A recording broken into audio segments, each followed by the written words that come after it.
Ir kaip sekas apžaisti vyrus? O kol kas prieš visus laimėjo, tik tai prieš mamą nelaimė. Tai juokiamės, sakant, turbūt mama nepasiduoda, nes mama irgi krepšininkė, tai juokiamės. Tai turbūt mama stipriausia reiškia. Kaip čia, pasakykit, kaip čia taip įmanoma, mėgėjų lygui 150 taškus? Nesu pridaręs daug kvailyšių.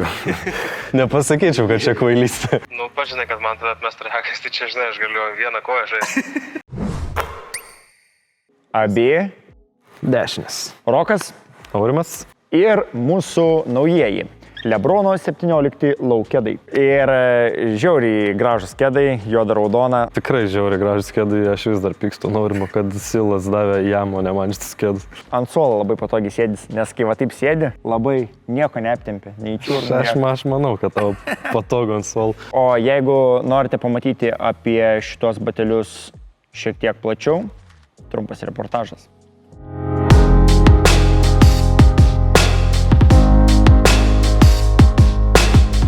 LeBronas Jamesas – krepšininkas, kuriam pristatymo tikrai nereikia, kaip ir jo vardiniams krepšinio bateliams. Nike LeBron 17-ieji kedai skirti intensyviam ir fiziškai galingam krepšiniui. Kedai visapusiškai rūpinsis apsaugą ir komfortu. Ypatingai svarbias funkcijas atliks batelių padas, kuris pėdas saugos nuo žaidimo metu tenkančios apkrovos, sukurs minkštą pagrindą ir taip pat galėsite jausti geresnį sukibimą bei stabilumą aikštelėje. Kedų dizainą papildys ir detalės iš LeBrono Jameso asmeninio gyvenimo. Liežuvelius puoš jo parašas, kulnus serijos logotipas, o ant vidpadžio kodas LJ2317, kuris simbolizuoja NBA žvaigždės inicialus, marškinėlių numerį ir 17 šlovingų sezonų stipriausioje pasaulio krepšinio lygoje. Kaip matėt, išskirtinio grožio kedai. Tai aišku, turim išvaizdą, kaip visada, kainą ir patogumą. Gal šį kartą pradėkim nuo išvaizdos. Pitaką rašom 5 ir važiuojam toliau. Tobuli kedai, žiūrėk, aš taip pasuksiu. Nuostabus. Nuostabus kedai. LeBrono kedai yra šiaip patys brangiausi rinkai. Aš šiaip nesu didelis jų mėgėjas, nes jie standartiniai LeBronai yra tikrai per sunkus, bet mažiukai, tie vadinami low, tikrai patogus kedai, tikrai labai minkšti. Aš tik tai buvau skaitęs ir galbūt patyriau pat savo koją, kad šitoje vietoje, jeigu turit platesnę koją, spaudžia. Galbūt, nes čia yra šiek tiek kitoks raišymas, tai galbūt buvo tokia problema, bet pradžioj tą apšilimą, vadinkim, jeigu darai atpalaidavus raištelius, tai tikrai vėliau nesijaučiu to. Padas yra žiauriai geras. Lauke nesiūlau žaisti, nes brangus kedai ir sugadinsit. Ir beje, abi dešinės turi net 15% nuolaidą. Sylę, žinai, ką reikia rašyti. Abi dešinės rašot, gaunat 15% nuolaidą, užsisakinėkit, nes jeigu neužsisakinėsit, Sylas matys, kad neužsisakinėjat ir net bėdos mum kedų, reiškia, turėsim vertinti vis tos pačius kedus, kurias turim. Kaina jų yra 150 eurų. 190 kainuoja, man atrodo, standartiniai 17, 150 kainuoja mažesni, tai kainai mes rašom. Manęs kainas geriau neklausytų. Aš iš tiesų, kol neužsidėjau, nemokėčiau, kai užsidėjau, nemokėčiau. Vis tiek, tu 150 eurų, čia žiauriai daug. Dvi poras gali nusipirkti prastesnių, bet, LeBronai yra LeBronai, čia kaip sakė. Bet labai gerai atrodo, žinokit, aš galiu pažiūrėti, iš tos pusės pažiūrėsiu kaip baba. Gali ir į miestą išeiti, į klubą naktinį. Šiaip man yra patys baisiausi žmonės, kurie su kašia kedais eina į miestą, bet su šitaisiu gali ir išeiti.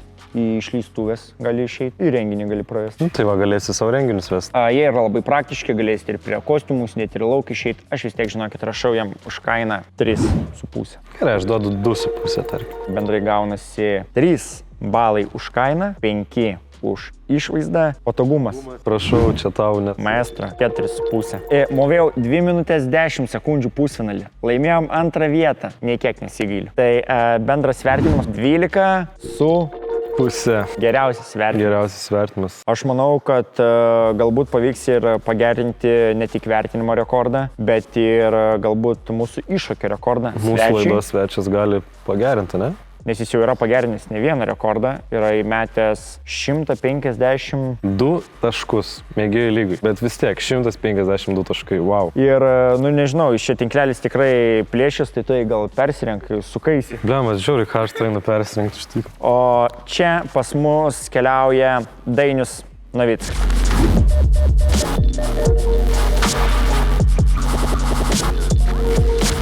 Ką, abi dešinės, pas mus šiandien svečiuose Dainius Novickas, 3 prieš 3 Lietuvos rinktinių, visų rinktinių treneris. Kol kas visų, jo. Kol kas visų. Tai Dainiau, kaip jaučiatės, kaip vasara, kaip tie karščiai, matau, be rankovių iškart Maikė pasiruošęs susidės. Na vis tiek tas 3x3, dar visiems pas mus dar tas gatvės, tai galvoju, reikia tą gatvės kultūrą palaikyti nuo seniau. Bet iš tikrųjų, tai ta prasme taip, darbo yra begalės daug, kadangi dabar prasideda mūsų, kaip sakoma, sezonas, 5x5 baigęs, prasidėjo 3x3, pats įkarštis, daug darbo tikrai, daug treniruojamės, daug komandų, pilnamoji darbo yra wow. Tai žodžiu, namie nesėdit visą laiką treniruotėse turbūt. Jo, praktiškai netgi šeima sako, kada mes, sako, išėjai iš darbo, sako, įdomu, kada dabar tai matysim, tai ta prasme praktiškai nebūna. Bet yra gera situacija tame, kad ir mažas auga mano prie tos kultūros, nes važiuoja lygiai taip pat su vyrais į treniruotę, bando apžaisti vyrus. Tai va, šitas jie išeina į naudą nors mažajam. Ir kaip sekas apžaisti vyrus? O kol kas prieš visus laimėjo, tik tai prieš mamą nelaimė. Tai juokiamės, sakant, turbūt mama nepasiduoda, nes mama irgi krepšininkė, tai juokiamės, tai turbūt mama stipriausia reiškia. Ir kaip dabar tos treniruotės, va tarkim, pastarosiam dienom buvo 30 laipsnių karštis visą laiką laukia, kaip sekas tokiam sąlygom atlaikyti? Turim ir viduj, ir laukia treniruotės, ir dar fizinio pasirinkimo treniruotės turim, tai taikomės nuo to lauko, bet su kai kuriam komandom treniruojamės 12 val. Ryte. Čia Vilniui naujoje aikštelėje, tai, patikėkit, yra ką veikti, ta prasme, tai karšta, bet, toks mūsų sportas, nėra kur dėtis. Yra tam ežeriukas paskui iš karto. Tai esate treneris ir pats su jais treniruojatės, išbėgat, duodat patarimų kažkaip žaisdamas? Taip, tai aš esu ir žaidėjas, bet dabar stengiuosi orientuotis daugiau tikrai į treniravimą, nes, sakau, tie metai jau turbūt nelabai duoda ir kūnas nelabai leidžia. Bet tenka išbėgti ir su rinktinė, ta prasme, jeigu trauma ar kas, nes vis tiek ta pati sistema, ta prasme, tie patys mūsų ten deriniai, tai tikrai teko į Rusiją išbėgti už gulbelę ir dabar išduosim paslapti, teks bėgioti su veteranais 3x3 turnyrė Palangoj. LKL, tai taip, bėgioju ir pats, tai gaunasi man ir treniruotis, ir nubėgti reikia, ir parbėgti, ir aš nesakau, tikrai yra ką veiklos. Tai... Kas jums pačiam labiau, standartinis krepšinis 5x5 ar 3x3? Pasakysiu tiesą turbūt, tai jau kitaip negalėčiau sakyti, kadangi esu treneris, tai tikrai 3x3 man daug įdomiau. Netgi dabar, sakau, prasidėjus tam sezonui, po pandemijos pasižiūriu, aišku, tai Vokietijos lyga ir Ispanijos, tai kažkaip tai vis tiek jau. Bet ne tas pats vis tiek, be žiūrovų žiūri. Prasme, ir taip, kai atiduodi visą tą širdį, vadinkim, ir tą visą norą už tą 3x3, tai kažkaip tai man, aš daugiau žinau apie šitą sportą negu gal 5x5, tai man turbūt dėl to įdomiau. Kokios yra subtilybės, kuom skiriasi? Dažniausiai sako, kad labai daug fiziškesnis 3x3 krepšinis negu 5x5. Tikrai vyriškesnis, bet vėlgi, kadangi tapo olimpinė sporto šaka, tai nesenai buvo FIBA teisėjų seminaras, ten teko šiek tiek dalyvauti, kaip treneriui pasiklausyti, ką akcentuos, tai pati FIBA lygiai taip pat švelnina taisyklės kaip ir 5x5, kad būtų tikrai daugiau skills geimas, kad matytųsi daugiau dėjimų, ten per klyną biški švelnis tas baudas, ten po krepšių gal leis šiek tiek daugiau stumtis, bet FIBA nori, kad žmonės ateitų, žiūrėtų greitą, dinamišką, malonų krepšinį akiai, o ne kraują, muštynės, sambo. Būtent. Jo, ta prasme, kiti gali pasirinkti, jeigu nori sambo, tai eiti sambo. Ten anksčiau 20-ais buvau Mosko Open'e, tai dabar netgi su tais teisėjais juokiamės, kurie švilpė tada ir dabar švilpė FIBOje, tai sako, atsimeni Dainiau, kas buvo 20-ais, sakė, nėra kraujo, nėra baudos.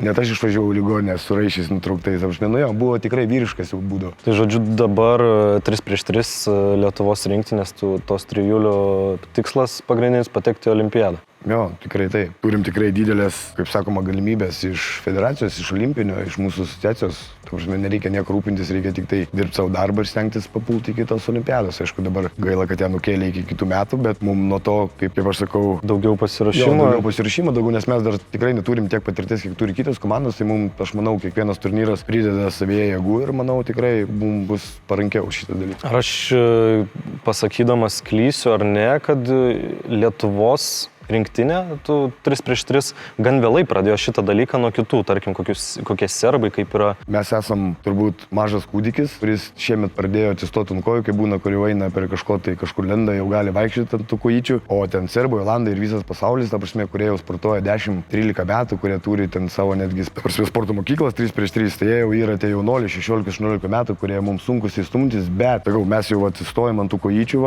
mažų klišų, kaip sakau, ir einam po biškį, norim, kad po poros poros metų jau mes galėtume su tais jaunoliais stumdytis ir gal netgi išaugti kitų vyrų. Tikrai daugiau yra tos informacijos, nes kas prieš tai būdavo, tai gal ten parašo, kas tapo čempionais turbūt ar ne kokie turnyrai ir viskas, o dabar ta pati Gulbelė, į kiekvieną turnyrą, kai važiuoja, jos pamini, tai aš manau, kad čia yra labai sveikinas dalykas Lietuvoje. Gerai, dar grįžtant prie to 5 prieš 5 krepšinio standartinio, esate metęs mėgėjų lygų 152 taškus kažkada. Kaip čia, pasakykit, kaip čia taip įmanoma mėgėjų lygų 152 taškus? Nesu pridaręs daug kvailyšių. Nepasakyčiau, kad čia kvailystė. Daug aš esu susilaukęs tų klausimų, nes dar paminėkim to pačiu, kad jeigu būtų filmuota medžiaga, būčiau tapęs Gineso rekordinio. Taip, tai atsiuntė mums atgal raštą, kad nes yra protokolas, viskas teisinga, lyga yra užregistruota, viskas gerai, bet nėra video. Nu mes ten, jeigu trumpai, tai buvo iš pradžių Lažybos, jo, ten su mano gerų draugų, vadinamų brolių, kas daugiau, mes ten komandas ten buvo, pradėjom nuo, man atrodo, nuo 61, jis ten įmetė, dar atsimenu, įmetė 108 pirmą kartą, kaip Kobe Bryantas įmetė 81. NBA, tai dar net prieš žinias irgi sakė, čia Gaudentas Puškoris įmetė 108, ten niekas prieš 81, jo, ir aš atsimenu, jis man kaip paskambino, sakau, negali būti, sakau, nu nesąmonė, kaip tu 108. Nu tai jie ten buvo susilažinę su komanda, ten pavaišino po to komandą, dabar jis vienas metė, tai mūsų komanda sakė, tai sako, Dainiau, kodėl tu negali pabandyti. Bet mes pradėjom žaisti varžybas, ten pirmam kilny, ten, nu tikrai, kai būna krepšininkai sako, tai buvo gimtadienis, nu tikrai ten sekėsi, komanda buvo žymiai silpnesnė, nes ta mėgėjai vis tiek yra. Ta prasme, skirtumas yra tikrai didelis ir po pirmo kėlinio, man atrodo, buvo 25 ar 27 metęs. Ir tada komanda sako, tai ką, pirmyn, važiuojam. Priešininkai tik tai 4 kilny suprato, kad čia kažkas vyksta ne tas. Sako, kodėl Navickas meta ir meta, kas čia vyksta, sako. Tai jeigu iš tikrųjų, tai aš jau buvau ten 4 pradžioje, jau per mūšę 108, tai Šaikas sako, kadangi tau gerai taip eina, sakė, varyk toliau. Tai galutiniam buvo 102, bet kaip dabar dar nesnai, nes daug kas klausiau, pažiūrėjau statistiką, tai ten buvo įspūdinga ta statistika, ten iš 18 trajakų, ten baudas 90% už 20-18, jo. Tarsi mes sakau, būdavo, nes mes darydom, tarsi spaudžiam iki vidurio, jeigu iš tikrųjų priešininkai prasivaro, jau niekas nebesidengia, jie patenkinti greitai metą, kad kuo greičiau viskas vyktų, nes... Nu jo, tiek taškų, tai čia sumest... Jo, tai komanda sumetė 186, man atrodo, jeigu neklystu visą. 186 per 4 kėlinius. Per 4. Ok, Dainiau, mes čia turim Lebronus 17 kėdus, kaip matom, jie yra žemi. Kaip jums pačiam šitie kėdai? Lebrono vis tiek jau 17 kėdai, nežinau kiek dar jisai jų išleis, bet tikrai jau daug turi. Taip, aš pats esu žaidęs su Lebronės, tik dabar nepasakysiu kelintais, bet tais aukštais soldieriais. Jie man labai patiko, dabar kažkodėl tai irgi pradėjau žaisti su trumpais, nors mūsų daktarai neleidžia. Čiurnas. Čiurnas, jo, bet tiem patiem mažiem vadinėm gynėjam tai viskas tvarkoja, tai, bet tų čiurnų gal didelėm labiau su čiurnom yra. Bet žinokit, aš irgi pereinu prie, manau, prie tų, ta prasme, trumpų, nes dabar žaidžiu pats su Kobe, kur tikrai, nu, nerealus, man patinka, ta prasme, tikrai, kaip neskau, kad Lebronį, nes Lebronis irgi turėjau, tai aš jos esu pasilikęs lauko aikštelėse, nes vis tiek turiu daug tų kėdų ir jas visi vežioju kam salėje, kam laukia, tai sakau, tai Lebronį jie visą laiką buvo, prieš tai buvo mano mėgstamiausi iš tikrųjų. Aš nežinau, kaip kiti žaidžia, bet aš asmeniškai turiu tikrai ir atskirai laukui turiu ir atskirai turiu salėje. Vien dėl to pradėkim, kad, ta prasme, gal tų dulkių nebūtų, nes tikrai jaučiasi iš karto, nesvarbu, ar tu praėjęs per gatvę, ar, ta prasme, pažaidęs vieną kartą atėjęs, nusiplojusios kėduse tikrai nebe taip slysta prie salės, tai aš tikrai turiu. Lauke labai sunku atitaikyti kėdus, kurie neslystų. Ok, Dainiau, žiūrėkit, mes visų klausėm svajonių 5. Galim daryti su jumis svajonių 3. Ne 3, o 4 reikia 3 prieš 3, jo, tai svajonių... Ok, 4. Jo, tai svajonių 4 aš kaip, kadangi esu rinktinės treneris, aš negaliu kitaip, tai 4 tas ir bus turbūt Gulbelės greitai apeinant. Normalų tikrą krepšinį 5 prieš 5, tas 5 būtų, tai pradėkim iš karto tada nuo Michael Jordano, tada Luka Dončičius, Navickis aišku, kaip be Navickio, jauną Sabonį, ta prasme ne Domantą, bet jauną Arvydą, kai dar buvo be traumų. Aš kadangi senesnės kartos, tai biškai truputėlį senesnė. Atotokumpo gal vis tiek monstras vadinkim, nes Rodmaną imčiau Rodmaną, bet jau pasėmiau Navickį. Supratau, žiūrėkit, Dainiau, mes turim jums iššūkį, ar pasiruošęs tam iššūkį, ar priimat jį? Ne, tai jeigu visi priėmė, tai ir aš priėmu, aišku. Nepaslaptis, bet man kitokio kamulio reikia, jis neturi, aš 6. Reikės, Simui Galdiku reikės paskambinti, kaip tik vežiau kamuolius. Gerai, tai ką, einam daryti iššūkį, ar ne? Prašau visada. Kiekvieno savo svečio prašysime mesti 5 tritaškius metimus į skirtingos pozicijos. Pataikius keliauji prie sekančios pozicijos. Tačiau jeigu nepataikai, kitoje pozicijoje tavęs laukia klausimas, į kurį atsakius teisingai, nieko blogo nenutiks. Tačiau jeigu atsakysi neteisingai, prie tavo laiko bus pridinamas papildomos 3 sekundės. Taip išsiaiškinsime, kuris krepšininkas arba svečias Lietuvoje yra pats taikliausias bei kartu pats sumaniausias. Ok, Dainius yra pasiruošęs, ne? Ok, tai startuosim už 3, 2, 1, pradedam. Pirmas. Oi, kas čia buvo? Kiaurais duoda, kiaurais iškart, patikėt. Dainius. Gerai, čia stojam. Pirmas klausimas. Deniso Rodmano numeris, kai žaidė Detroite, 10 ar 11? 10. Trečias metimas. Oi, friendly rollas iš 3-2. Ai, geras. Va. Jeep arenoje kabantis 5 numeris priklauso Macijauskai ir Šležui. Šležai. Ir paskutinis.